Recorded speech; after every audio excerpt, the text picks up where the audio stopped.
नमस्कार, स्वागत छ कार्यक्रम खोज खबरमा। म पुष्कर खतिवडा। समाजमा भएका हरेक घटनामा हाम्रो नजर, जनताको सूचना पाउने अधिकारको सम्मान हाम्रो अभियान। त्यसैले समुन्नत र समृद्धशाली समाजको यात्रा खोज खबरको अन्तिम अभिष्ट अनि गन्तव्य हो। कोरोनाबाट यति संक्रमित, यतिको मृत्यु, करिब 1.5 वर्षदेखि समाचारमा सुन्दै आएको यी शब्दलाई कतिले बेवास्ता गर्न थालेका छन्। कतिलाई कोरोना केही होइन जस्तो वा सामान्य लाग्न सक्छ।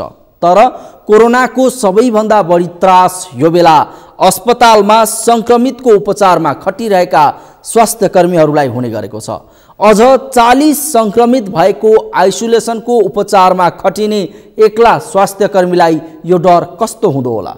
धादिङमा 2 स्वास्थ्य कर्मीले एक्लै पुरै वार्डको उपचार धानिरहेका छन्। के छ यसको यथार्थ अनि कस्तो छ बाँके, महोत्तरी र तनहुमा उपचारको अवस्था, हेरौँ यो रिपोर्ट। अस्पतालको जिम्मा एक्ला स्वास्थ्य कर्मीलाई। संक्रमित स्वास्थ्य कर्मी पनि सेवामा खटिँदै। भेरी अस्पतालमा बेड नपाउँदा कन्त बिजोग। दैनिक 50 भन्दा बढीको मृत्यु र हजारौं संक्रमित थपिँदै गएपछि नेपालमा कोरोना संक्रमणको महामारी झन्झन भयावह बन्दै गएको छ। अस्पतालमा कोरोना संक्रमितले उपचार पाउनु त परको कुरा, बेडसम्म पाएका छैनन्। अझ कतिपय अस्पतालमा स्वास्थ्य कर्मी नै संक्रमित भएपछि उपचारमा जनशक्तिको अभाव हुन थालेको छ। धादिङमा कोरोना संक्रमितको उपचारमा संलग्न 40 स्वास्थ्य कर्मी नै कोरोना संक्रमित भएका छन्। स्वास्थ्य कर्मी नै संक्रमित भएपछि धादिङ अस्पतालको आइसोलेसनमा जनशक्तिको अभाव भएको छ। अस्पतालले धादिङ बेसीमा 50 शय्याको अस्थायी कोभिड अस्पताल सञ्चालनमा ल्याएको छ, जसमा अहिले 40 जना संक्रमितहरू उपचाररत छन्। आइसोलेसनमा 1 जना र धादिङ अस्पतालमा 1 जना गरी एक्लै स्वास्थ्य कर्मीले अहिले सेवा प्रदान गरिरहेका छन्, त्यो पनि 8 दिनदेखि अविच्छिन्न रूपमा। म 8औं दिन भयो मलाई लगातार ड्युटीमा छु, किनभने मेरो डिपार्टमेन्टमा 8 जना साथीहरू काम गरिरहनु थियो। उहाँमध्ये 6 जना कोभिड भएर उहाँहरू आइसोलेसनमा हुनुहुन्छ। यस्तै गरी चिकित्सकहरू अहिले 2 जना मात्रै, हामीसँग टोटलमा 2 जना मात्रै सङ्क्रमण नभएको चिकित्सकहरू बाँकी हुनुहुन्छ। उहाँहरूकै चाहिँ निगरानीमा आइसोलेसन र जिल्ला अस्पतालको नियमित आकस्मिक सेवा, पोस्टमार्टम सेवा र दैनिक अरू सेवाहरू चलिरहेको छ। भने अब सबैभन्दा ठुलो समस्या भनेको अक्सिजनको अहिले छ अनि समन्वयको छ। हामीले साधन उपलब्ध गराउनलाई नै कठिनाइ भएछ, किनभने हामीसँग लिमिट चाहिँ अक्सिजन सिलिन्डर भएको र त्यो अक्सिजन सिलिन्डरलाई बिरामीको आइसोलेसन बेडसम्म पुर्याउनको लागि पनि एकदमै जटिल र धेरै कष्ट गर्नुपर्ने अवस्था छ। यसरी स्वास्थ्य कर्मीहरू नै संक्रमित भए पनि उनीहरूले आइसोलेसनमा बसेर अन्य संक्रमितको उपचारमा सेवा दिइरहेका छन्। अस्पतालमा अहिले आकस्मिक सेवा, पोस्टमार्टम सेवा र ज्वरोको बिरामीलाई मात्र सेवा दिइएको छ। अहिले अस्पतालमा अक्सिजनको पनि समस्या छ। आइसोलेसनमा 65 वटा अक्सिजन सिलिन्डर भए पनि दैनिक 20 वटा सिलिन्डर भर्न काठमाडौँ आउजाउ गर्नुपर्ने बाध्यता छ, जहाँ रातको समयमा बढी अक्सिजन खपत हुने र लामो लाइन बसेर फर्किनुपर्ने बाध्यता रहँदै आएको छ। अहिलेको कोभिडको अवस्था भनेको पहिलेको कोभिडमा त्यस्तो श्वास प्रश्वासको समस्या देखिया थिएन यो भन्दा 1 वर्ष अगाडि।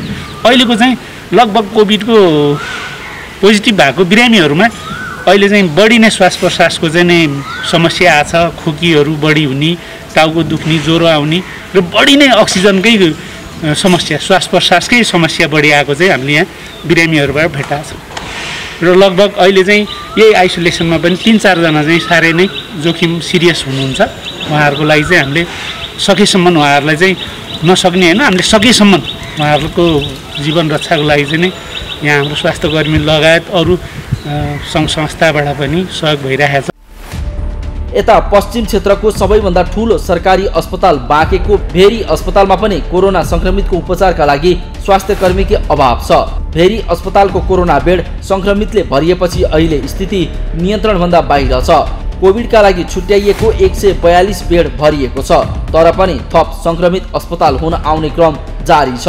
यस्तोमा बिरामीको अवस्था देखेर पनि भर्ना गर्न नसकेपछि अस्पताल मूकदर्शक बन्नुको विकल्प छैन। आइसोलेसनको अभाव, उपचारबाट वञ्चित अनि झन् यही बेला अस्पतालमा जटिल अवस्थाका कोरोनाका बिरामीहरू थपिने क्रम बढेको छ। यस्तोमा भर्ना भएका बिरामीहरू डिस्चार्ज भए मात्रै अर्को संक्रमितले बेड पाउने अवस्था रहेको चिकित्सकहरू बताउँछन्। धेरै अस्पतालको हकमा साँच्चीकै बेड अभाव अब भइसक्यो। जनशक्तिको कुरामा गत वर्षको कुरामा सम्झिन्छु, जब सुरुमा चैत्रमा चाहिँ कोभिड देखियो त्यो बेलामा नेपाल सरकारले चाहिँ विभिन्न स्वास्थ्य कर्मीहरू चाहिँ काठमाडौँबाट पठाइदिएको स्थिति थियो। तर यसपालि त्यस्तो कोही पनि नयाँ आएका छैनन्, पुरानो हामी जनशक्तिहरूले नै तपाईँको धानेका छौँ। त्यो अर्थमा अहिले चाहिँ भेरी अस्पताल हिजोको दृष्टिकोणले यदि हेर्ने हो, नर्मल बेला हेर्ने हो भने हामी कहाँ 10 जना अक्सिजनमा भएको बिरामी हेर्ने जनशक्ति हामीहरू हौँ। अस्पतालमा भर्ना भएका बाहेक केहीलाई राजा विमानस्थल नजिकै व्हाइट हाउस आइसोलेसन सेन्टरमा राखिएको छ भने केही होम आइसोलेसनमा छन्। यो समस्या बाँकेमा मात्र नभई देशभरका सबै अस्पतालमा देखिएको छ। यता कोरोना संक्रमणको दर उच्च रहेको भारतसँग सीमाना जोडिएको महोत्तरीमा कोरोना संक्रमणको अवस्था भयावह बनेको छ। नाकामा आवतजावतमा अहिले कडाई भए पनि केही अघिसम्म निर्बाध आवतजावत हुँदा अहिले त्यसैको प्रभावले संक्रमण दर बढ्दै गएको छ। अहिले जलेश्वर अस्पतालमा बिरामीको चाप बढेको छ, तर चिकित्सक बिरामी आए पनि अस्पतालमा भेन्टिलेटर सहितको आइसोलेसन भएर पनि जनशक्ति अभावकै कारण सञ्चालनमा आउन सकेको छैन। प्राय लक्षण नभएका पीसीआर पोजिटिभ बिरामीहरूलाई प्राय स्थानीय सरकारले नै के भन्छ सेवा दिइरहेका छन्। अनि अस्पतालको मेन फोकस भनेको तपाईँको लक्षण भएका बिरामीहरूलाई राख्ने हो। अनि लक्षण भएका बिरामीहरूलाई हामी एचडियू अथवा आइसियूमा राख्छौँ। अनि अस्पताल भनेको तपाईँको एचडियू र आइसियूको लागि अहिले प्राय त्यस्तै सोच भइरहेछ युज गर्नको लागि। अनि आइसियू चलाउनको लागि त हामीलाई के भन्छ विशेषज्ञ चिकित्सक चाहिन्छ नै, भेन्टिलेटर बेड त छ, तर जबसम्म हामीसँग विशेषज्ञ चिकित्सक हुँदैन, भेन्टिलेटर सञ्चालन गर्ने एकदमै ट्रेन्ड म्यान पावर भएन भने त्यो चाहिँ युज गर्न सक्दैनौँ। यता तनहुँमा भने कोरोना संक्रमण बढ्दै गएपछि जिल्लाका 10वटा पालिकामा प्रयोगविहीन बनेका क्वारेन्टिन आइसोलेसन भवनहरूलाई पुनः व्यवस्थित गरी सञ्चालनमा ल्याइएको छ। र अहिले चाहिँ हामीलाई अहिले आएको समस्या चुनौती के हो त भन्दाखेरि होम क्वारेन्टाइनलाई नै सरकारले प्रिफर गरेको छ। हाम्रो यहाँको वातावरण चाहिँ त्यति सुरक्षित रूपमा होम चाहिँ छैन। अब त्यसलाई कहीँ क्वारेन्टाइनको रूपमा पनि हामीले क्षेत्रीय समाजको भवनलाई तयार गरेर गएको वर्ष नै हामीले राखेका छौँ। त्यो भवनमा बस्ने मान्छेहरू चाहिँ अहिलेसम्म हामीले त्यसपछि पाउन सकेका छैनौँ। त्यस्तै हामीले आइसोलेसनको लागि कृषि विकास ब्याङ्कको चाहिँ लाई हामीले गरेका छौँ। यो बिचमा हामीले सबै स्थानीय तहका पालिकाहरू मिलेर जिपी कोइराला हस्पिटलमा चाहिँ एउटा 50 बेडको चाहिँ हामीले हस्पिटलै निर्माण गरेर हामीले त्यहाँ सीसीएमसी तनहुँले संक्रमितको व्यवस्थापन तथा संक्रमण रोकथाम गर्न आवश्यक तयारीमा जुट्न जिल्लाका सबै पालिका तथा स्वास्थ्य संस्थालाई आग्रह गरेपछि वैशाख मसान्तसम्म अधिकांश भिड हुने क्षेत्र बन्द गरिएको छ। त्यसैले देशमा भयावह बनेको यो महामारीबाट बच्न सबैले सचेत र सतर्क हुन आवश्यक छ। खोज खबरका लागि धादिङबाट गोमा थापा, तनहुँबाट नारायण खड्का र महोत्तरीबाट मनोज झा मुक्तिको रिपोर्ट।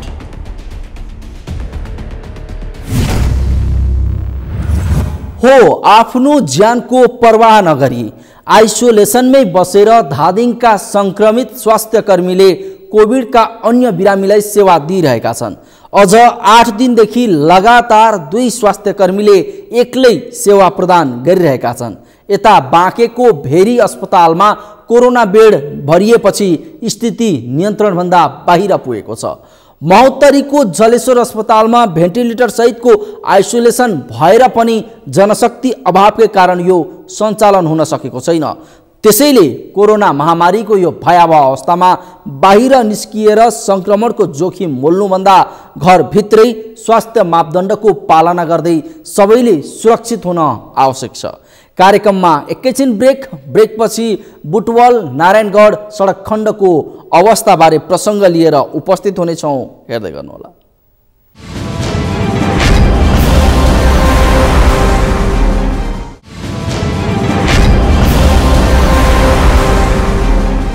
ब्रेकपछि स्वागत छ। कार्यक्रम हो खोज खबर।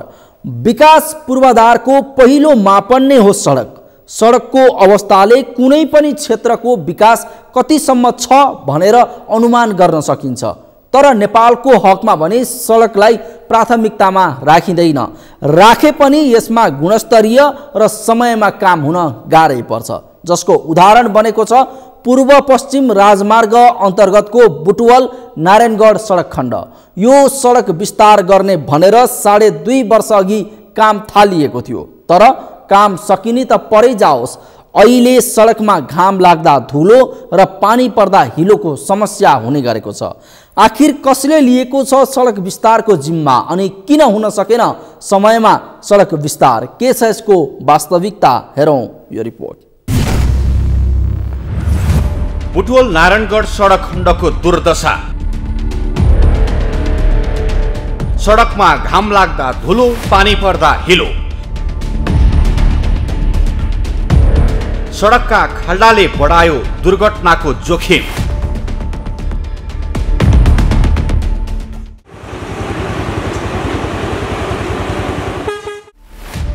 यो दृश्य पूर्व पश्चिम राजमार्ग अन्तर्गत बुटवल नारायणगढ सडक खण्डको हो। सडक विकास र सभ्यताको परिचय हो भन्ने गरिन्छ, तर पूर्व पश्चिम राजमार्गको यो खण्डको सडकको दृश्यले विकास र सभ्यतालाई नै गिज्याइरहेको छ।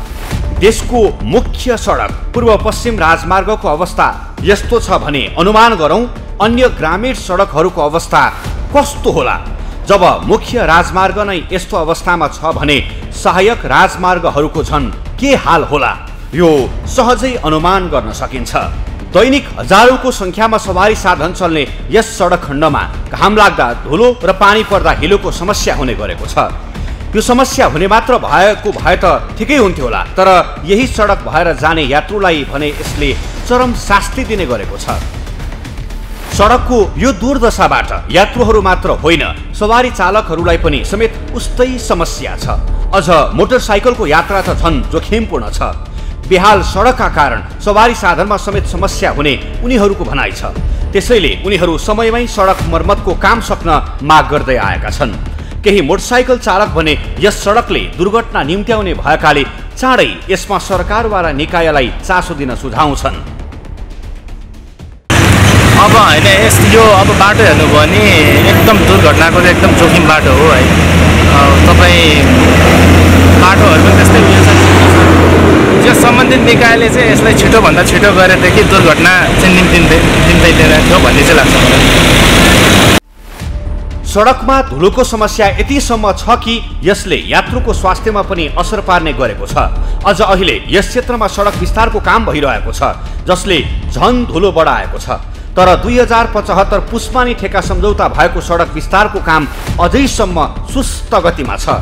धुलोका कारण अहिले यस क्षेत्रमा दुर्घटना समेत बढेको ट्राफिक प्रहरीले जनाएको छ। विशेष गरेर दुई चक्के सवार साधनहरू बाइकहरू भयो स्कुटीहरूले उनीहरूले चाहिँ अलिकति धुलोको कारणले गर्दा प्रत्यक्ष असर चाहिँ उनीहरूलाई बढी पर्दो रहेछ। उनीहरूले अनि चलाउने क्रममा चाहिँ अलिकति अनियन्त्रित हुने, असञ्चालित हुने र त्यसको कारणले गर्दाखेरि बाइकको दुर्घटना सङ्ख्या जुन 47वटा एक्सिडेन्टमा चाहिँ त्यसमा 13वटा चाहिँ बाइकको मात्रै छ। बाइकसँग सम्बन्धित एक्सिडेन्टहरू 13वटा छ। यो विशुद्धपछि हामीले उनीहरूसँग साथसाथै पनि गऱ्यौँ, बाइक चालकहरूसँग सोद्धाखेरि धुलोको कारणले गर्दा खाल्डाखुल्डी हुनु अझ धुलोले बढी भनिसकेको चाहिँ उनीहरूको प्रतिक्रिया पायो भने। आम सर्वसाधारण यात्रुले निर्माणको गति निकै सुस्त रहेको र यस क्षेत्रमा यात्रा गर्दा शास्ति बेहोर्न परेको गुनासो गरे पनि निर्माणको जिम्मा पाएको China state construction engineering corporation कम्पनीले भने यसमा कुनै प्रतिक्रिया जनाएको छैन, बरु उल्टै समयमै काम सक्ने असम्भव दावी गर्दै आएको छ। यता यस विषयको सरकारवाला निकाय नारायणगढ बुटवल सडक आयोजनाले निर्माण अवधिमा समेत सडकमा भएका खाल्डाखुल्डी पुर्ने गरी सम्झौता भएकोले सोही अनुसारको काम गर्न लगाउने जनाएको छ। यसको बारेमा के छ भने हाम्रो ठेक्का व्यवस्था अनुसार यो 3.5 वर्ष अवधिको कार्यावधिको यो सडक सुधार योजना सञ्चालन थियो। त्यसमा जुन निर्माण व्यवसाय अहिले संलग्न छ यो सडक उसलाई हस्तान्तरण गर्दाको जुन अवस्थामा थियो त्योभन्दा कमसल सर्फेस नहुने गरी मर्मत गर्नुपर्ने, उसैले मर्मत गर्नुपर्ने भन्ने व्यवस्था थियो। त्यसलाई चाहिँ एउटा आइटम पनि छ होइन, उसले हामी पे नै गर्ने हो। केही अब उसले चाहिँ थोरै उदासीनता देखाउँदाखेरि साना खाल्टा ठुला हुने के हुने अनि बढ्दै जाने त्यो समस्याले अहिले चाहिँ अलि बिग्राले रूप देखिया छ। उसले हामीले पटक पटक स्टक गरिरहेछौँ, हाम्रो तर्फबाट कन्सल्टेन्टले पनि स्टक गरिरहेछ, हामीले पनि व्यक्तिगत रूपमा अफिसियली हामीले डाइरेक्टली स्टक गर्ने होइन, कन्सल्टेन्ट मार्फत गर्ने, त्यही पनि भेटेरै हामीले पनि कुरा गरिरहेछौँ, मिटिङको रूपमा हामीले कुरा गरिरहेछौँ। उसले गर्छु भन्छ, कमिट गर्छ, अनि चाहिँ त्यो प्रतिबद्धता पुरा गर्दैन। पटक पटकको मिटिङमा हामीले चाहिँ यो लगभग 2 वर्ष पुरा भइसक्यो। 2 वर्षमा सुरुको 6 महिना त सुरुमा आउने बित्तिकै गऱ्यो, त्यसपछि चाहिँ अलि उदासीन देखियो कारणले समस्या झन् बढ्दै गयो, साना खाल्टा ठुला हुँदै गयो। मुख्य समस्या त्यही हो, गर्नुपर्ने। अब हामीलाई छुट्टै अलग्गै बजेट व्यवस्था हुँदैन, उसको हाम्रो ठेक्काबाट त्यो गर्नुपर्ने भएपछि अलग्गै बजेट व्यवस्था नभएर उसले नै गर्नुपर्ने भएपछि हामी चाहिँ उसलाई पे गर्ने हो। मासिक रूपमा हामी पर किलोमिटर पर मन्थ भन्ने हिसाबले हामी पे गर्ने हो। त्यसमा उसले आफूले रेट कस्तो हालेको छु, के गरेको छु भन्नुभन्दा पनि जिम्मेवार ऊ बन्नुपर्ने हो। अलिकति उसले कमजोरी देखायो। यो सडक विस्तार गर्न 16 अर्ब 69 करोड रुपैयाँको लागतमा China state construction engineering corporation कम्पनीको जिम्मा लिएको छ। तर अहिले बनेका खाल्डाखुल्डी समयमा पुर्ने काम नहुँदा दुर्घटनाको जोखिम बढेको छ भने यस क्षेत्र भएर यात्रा गर्ने यात्रु र स्थानीयले हिउँदमा धुलो र वर्षामा हिलोको शास्ति बिहोर्न परेको छ। त्यसैले यसतर्फ सम्बन्धित निकायको समयमै ध्यान जान आवश्यक छ। खोज खबरका लागि पश्चिम नवलपरासीबाट राज चौधरीको रिपोर्ट।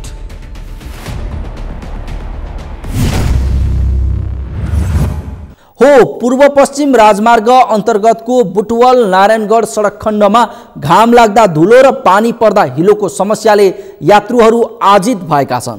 तर सडक विस्तार गर्न भन्दै 16 अर्ब 69 करोड रुपैयाँको लागतमा China state construction engineering corporation कम्पनीले भने जिम्मा लिएको सडकको काममा तीव्रता दिन सकेको छैन, जसले गर्दा सडक झन दुरा अवस्थामा पुगेको छ। अझ सडकमा भएका खाल्डाखुल्लीले त दुर्घटनाको जोखिम समेत बढाएको छ। यस्तोमा यो समस्याको समाधान कहिले होला, चासो सहितको प्रश्न सरकारवालालाई। हवस् त, आजका लागि कार्यक्रम खोज खबर यति नै। कार्यक्रम खोज खबरका विषयमा कुनै प्रतिक्रिया छन् भने हामीलाई khojkhabar@sagarmatha.tv मा इमेल गर्न सक्नुहुन्छ अथवा फोन नम्बर 01570604 मा फोन पनि गर्न सक्नुहुन्छ। लुकेका र लुकाइएका खबर निरन्तर जारी छ। नेपालको पहिलो न्युज च्यानल सगरमाथा टेलिभिजन हेर्दै गर्नुहोला। नमस्कार।